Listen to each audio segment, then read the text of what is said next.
Whether you want to cast a deadly spell or catch a predator, I want you to keep your soul because I've sold mine to bring you the very best Diablo cosplay and fan art in this episode of Extra Content. Diablo stands out in my mind as one of the most captivating and exciting gaming experiences of my life. I got busted more than once playing this game instead of taking care of business, but the defiant bleating of dying goat men is still a common expletive at my house to this very day. Seriously, my kid does it. Take a look at the horns on this digital sculpt of the butcher. They act like two fat leeches sort of gnawing away at his head and draining his life essence. He seems pretty spry, but nevertheless. On the other hand, the hooks in the background, they kind of look like unfinished paper clips. Like, they're just, as meat hooks go, I've seen better. All right, this is a 3D print of a digital sculpt of a Diablo bust made for BlizzCon. Viva la unpainted sculpture, you know how much I love it. Here's a different sculpt, this time with paint.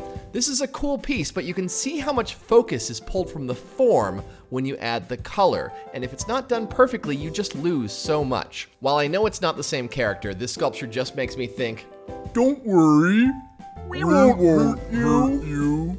Money Monk here gets a ton of extra details. The beard, the beads, the hideous freaking eyeball on his head. It'd be sweet for cheating on tests though. You could just write your answers on the inside of your hoodie. Okay, this fella, 123 Samo, is dedicated to Diablo fan figures. The barbarian design cracks me up though. Not his sculpture, but the design. I may be wearing a 71-pound naval guard, but I'll be damned if I protect my chest in any way. His armor looks like that stuff could have been broken off of a church and lashed together. It's a great figure. The monk's skin is painted so well, it almost looks real. It makes me wonder if the artist used nude-colored Sculpey and then just tinted it with little translucent dyes, which is a trick you can use for figures when you're painting miniatures and that kind of thing. Anyway, the only thing that bothers me is it looks like the beads are sitting really lightly, like they're not very substantial. Although the sculpted cloth on the outstretched cape, that's a really cool touch. Damn. This one has some swagger. Yeah, brah, I totally stole the top of Saruman's sweet mace. I'm gonna make it into a bitchin' bass guitar, haha. I'm bummed that the witch doctor's feet aren't flush with the board here, but maybe it's just a temporary mounting. The details really sell this one. Between the fetish doll and the feathers and the horns, it's a rich package. There's more figure sculpts from 123 Samo on Extra Content Overtime, but now on to illustration. Diablo fan artists do not hold back. Here, the barbarian is applying for a loan application to open a butcher shop. His helmet is another example of great horns too. They're almost knife-like. In fact, I think they're knives. Anyway, check out the guy on the left over here. Hi, boss.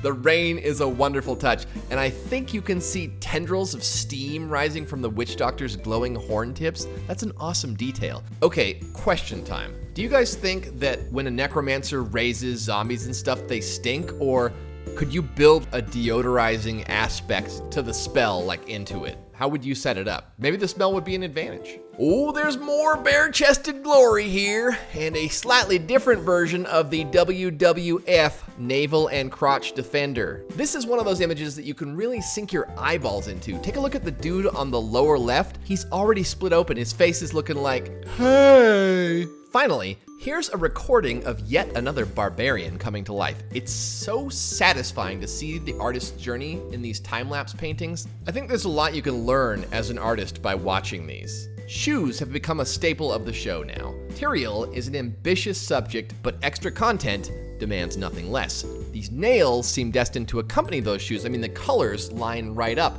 I think that you wouldn't want to try to tie shoes like this with nails like that. You stick with the slip-ons. I'm just gonna go ahead and get a pair with Diablo on both sides because it sort of matches my conscience situation a little bit better. I can't quite tell from this picture, but it looks like the artist used the stem as a horn. And if so, bravo, sir. Ooh, runes. I always think about making stuff like this. I also want to throw the bones every now and then, but that's different. I was just thinking, what if you could socket things in real life? Could I upgrade my Honda? That'd be kind of sweet. Like, what would you socket if you could socket things? Let me know. Wow, the accessories on this costume are impressively elaborate. You could probably buy a deli for the cost of the materials alone, and then you'd have a lot of delicious meat, so something to consider. By the way, the cosplay for all these costume details can be seen on Extra Content Overtime. I've just realized this is a little confusing, but this is a different wizard cosplay from Diablo by Akko Redfield.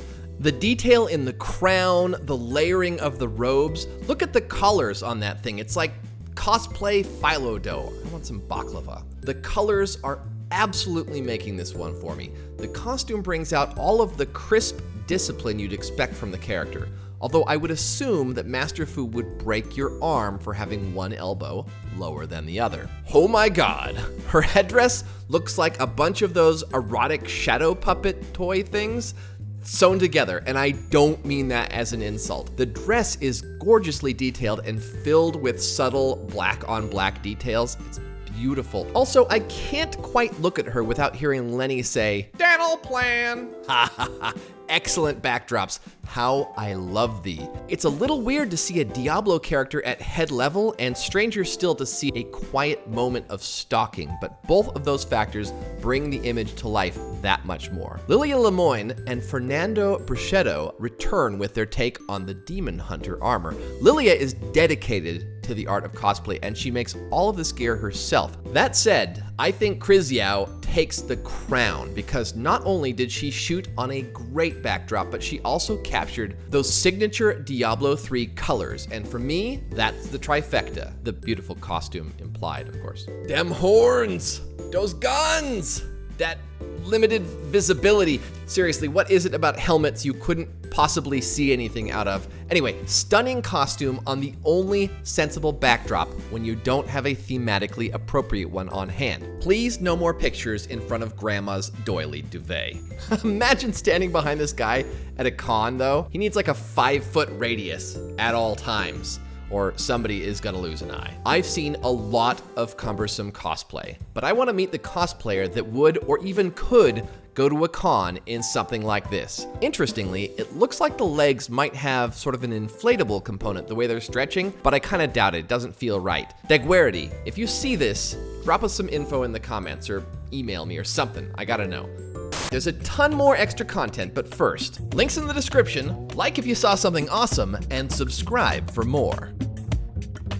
Best cosplay pick of the whole show, right here. And disturbingly sexy.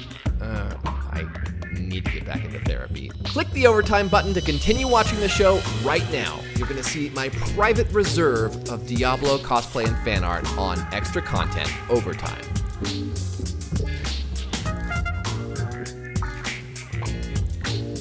Decided to skip overtime? No worries. There's still plenty more extra content to enjoy. Extra Content has more episodes than a lady llama has teats. To see if I've covered your favorite game, click the left box for the full playlist. And if you want to get straight to the action, watch the other episode on the